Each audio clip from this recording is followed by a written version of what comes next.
Why am I intimidating Boo-Boo? No. I can't believe Amina's staring at me like a komodo. So this is our pomegranate tree, and you can see Amina, go away, you kalba, I hate you. We planted all the trees that you can see here in the garden all around the same time. I think I was around 7 or 8 years old. And the pomegranate tree is like, I don't know, it's a very it's a pretty Lebanese thing to have, I guess, but right now it's on season so you can't really see, but the pomegranates are all rotting. And then here's our lemon tree, and it's pretty thorny. You're allowed to walk. It's pretty thorny. You can see up here there's a lot of thorns on it, and I remember growing up we would always like hit ourselves on the thorns and scratch ourselves. And right now you can see there's actually quite a lot of lemons. I think it's a good time. Aminette, I will actually kill you. She's mad. So these trees have pretty much been in our family for the longest time. When Amir and Amina, my younger two sisters, who one of them just went inside because she's angry. This is Amina. When they were born, they'd already been planted by my dad. We were playing in the garden, and my dad had just bought this tree from Bunnings, which is like an Australian like warehouse place, and they were already pretty big, like this big, and he had like soiled them and put them in, and he was watering them with our garden hose over here. This is our hose. We bought this house I think when I was around 4 years old, so in 2003, and in 2003, and I think planting trees is kind of part of making this a home, and saying that this place is ours and unique to us. And go zoom, zoom, Amina, zoom. Why are you not zooming? Walking. I know. I was looking at the trees. You can do close-ups and stuff. No, of the tree, not me. I'm giving up a lot for this. Well, my great is she great aunt? Just one great aunt. We give her a lot of lemons and oranges because she loves to use them in her cooking, especially the zest. And yeah, and we also give them to we give them to a few other people when they come over or something as a gift, and they usually love them because they're more fresh. And you know, like especially when you grow the lemons yourself or whatever fruit it is, you know how it's being like produced, whatever. You don't know what they're putting in the supermarket, whatever, and they taste a lot more artificial in the supermarket. So it literally tastes, sometimes it will taste like they put sugar in it. Like it doesn't taste natural when you compare it to natural mandarins or whatever. So then it's just nice. So and also we use this ladder to pick them, right? No, Amira uses that to climb on top of the roof. Oh, and to pick the trees. Ow! The thorn just got stuck on my hair. And then this is mandarin tree, and you can see here there's a little baby mandarin. We've actually picked them all because they're inside and they're really good. You can tell which ones are from the tree because they're more sour and they just taste better. Baba, come in the camera just for data. Please. This is. Are you filming still? No. Why did you decide to choose these trees when you went to Bunnings? To go buy them? I said to have a fruit trees. Yeah. Like especially lemon and orange and the mandarin. Yeah. And we plant the apricot, but it doesn't have life. Instead of this one was supposed to be apricot. And we have peaches and olives, and 1 novel, and 2 lemon, and 1 mandarin. This one mandarin, but this year doesn't give. We did. We had mandarin. Yeah, it's small one. Normally, last year it was better. Yeah. That's all. Thank you. Okay. Bye. Thanks.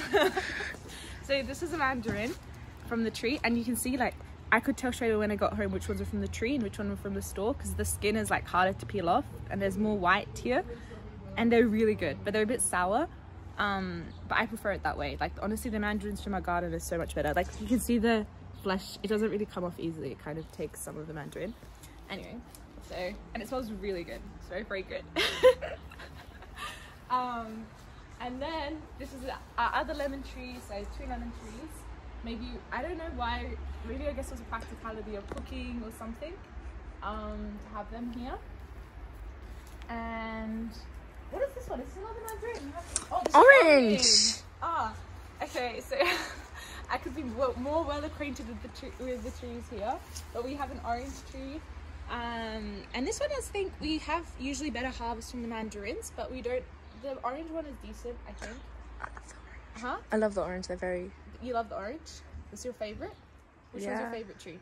The probably either the orange or pomegranate, because the pomegranate's really sour, but it's really nice, like when you turn it into a drink. Or, and then the orange is it does have a sour flavor, but it's really sweet and it tastes very fresh. And It tastes fresh. Oh yeah, and look, you're wearing an apron. Do you ever use ingredients from the tree for your cooking, Amina? Never. Never. So you can It's a see lot more fresh though. The oranges are a lot more fresh and they're a bit sweet, but also sour. Okay. Anyway, so here you go. A freshly peeled mandarin. It's really good. Do you want some? give me. Amina, no. If we were eating the cat. No, we'd always be fasting when there'd be the most mandarins. So then we'd always just look at them and just imagine the flavour of the mandarin. Because Ramadan here is in winter, so that would be in season when we're fasting. There used to be a peach tree where I'm standing, but then we were like, oh, why does it never grow fruits? And then one day we had a family friend over, and they were saying how for the peach tree to grow fruits, there actually needs to be a male peach tree to fertilize the female peach tree in the same vicinity. No, it's like through the wind or something. So we don't have any peach trees, or no one else owns a peach tree in order to make that possible. And this one is nectarine. Nectarine, yeah. This one is also one of my favorites. I love nectarine. They're usually very small and hard, but they were nice. Thing is, like over here, for instance, we found that the tree was getting sick. Like I think it was pointed out by a few family friends, whatever. It used to be a lot worse. There used to be a lot more of those bumps around the tree. So I think the tree's improved, but it doesn't really grow as many fruits. It's very old and it's just sick. It is a bit sick, you're right. Like these are the like here, Lulu. Where? Like there's the seeds. I think they've like shriveled up. Oh, and also another thing about this tree is it attracts lots of lorikeets. Yeah, we used to get a lot of also outside. The trees outside at the front. They've got the lorikeets of them. Oh yeah, we have trees at the front as well. And then the olives. There's some olives over there. Okay, wait. Jaya. Okay, wait. I'm trying to find the olives. Okay, no, we're going to the olives now. I know. No, I'm just trying to find where the olives are. There. Oh. There's some olives. Okay. So now to the olive tree. This one is also I guess it's a pretty Lebanese choice to have because we use a lot of olives in cooking. And I remember growing up, you would see my parents picking the olives. Oh, I mean, look, here's the olive. Back to the olive tree now. This one was planted by my uncle, I think. Is it? I actually don't know. I think I'm Ahmed, maybe. You weren't born yet. Maybe it was Holofedi, I don't know. But he actually just had the seed of a zarud. A zarud is loquat, I think, yeah. It used to be at the front, actually. Yeah, so it used to be at the front of our garden. And the front of our house. He put the seed there, and it grew into a zarud tree. And it is one of my favorite fruits. Yeah, I love them. They have a seed in the middle, but they're so juicy and sweet, and they're just like a different flavor generally from like a mandarin or an orange. They have their own kind of flavor, and it's sweet, but it also has like a really nice smell. It's like you get your fingers really messy, but it's just like an Arab kind of thing, because if you go to an Arab house or whatever, they usually will have a zarud tree, and yeah, they're really nice to pick in the summer.